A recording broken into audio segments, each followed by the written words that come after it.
4 years ago, federal scientists warned us that Florida would face more toxic algae blooms in fresh water and more intense red tide blooms along the coast. They said climate change would make it worse than it otherwise would be because the organisms that cause these blooms need nutrients and heat.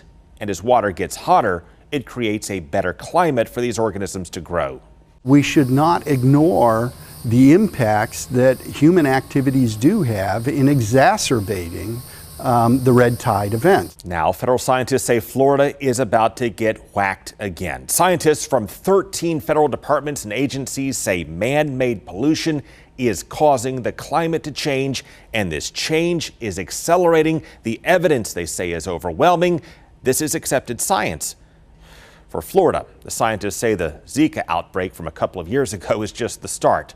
They warn of growing outbreaks of mosquito-borne diseases that will be transmitted year-round in South Florida. And they warn of losing coral reefs and more extreme rainfalls and much more flooding and more intense hurricanes.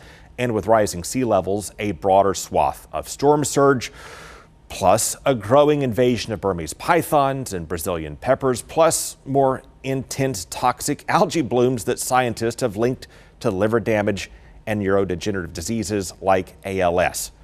Not to mention huge losses to fishing, farming, and tourism industries, which brings us to President Trump. They say economic impact is devastating. Yeah, I don't believe it. You don't believe it? No, I don't believe it. Trump previously called climate change nonsense, among other things, and a hoax perpetrated by China to try to trick us into reducing our pollution. And then last week, conflating weather with climate change, he tweeted that brutal and extended cold blasts should shatter all records, whatever happened to global warming. But Trump is not alone in dismissing or ignoring the threat here.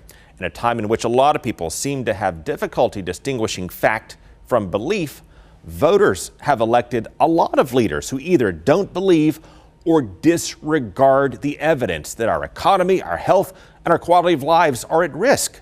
For example, outgoing Governor Rick Scott said he had no plan for this. Governor, what's your plan for dealing with global climate change? And he dodged questions about climate change for years. Do you believe that human activity is causing our climate to change? So I had a very good meeting yesterday. Did you believe the case that the scientists were making on climate change? Well, look, I'm not an expert in this, so. And after allegedly banning his staff from even saying the words climate change, his top natural disaster manager could not bring himself to even say the words. Demanding that states have a climate change plan.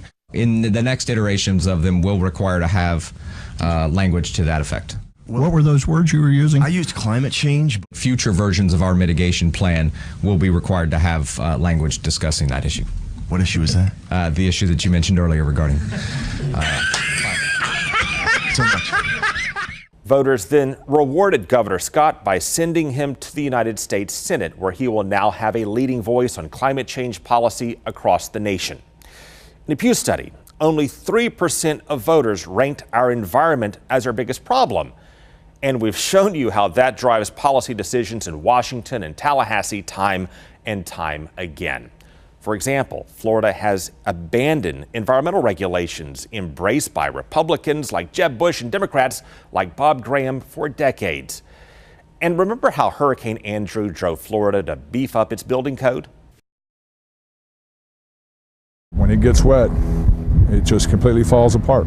Consumer watchdogs now say the legislature has made changes that could weaken the building code in the years yet ahead when the federal scientists say more intense storms are coming.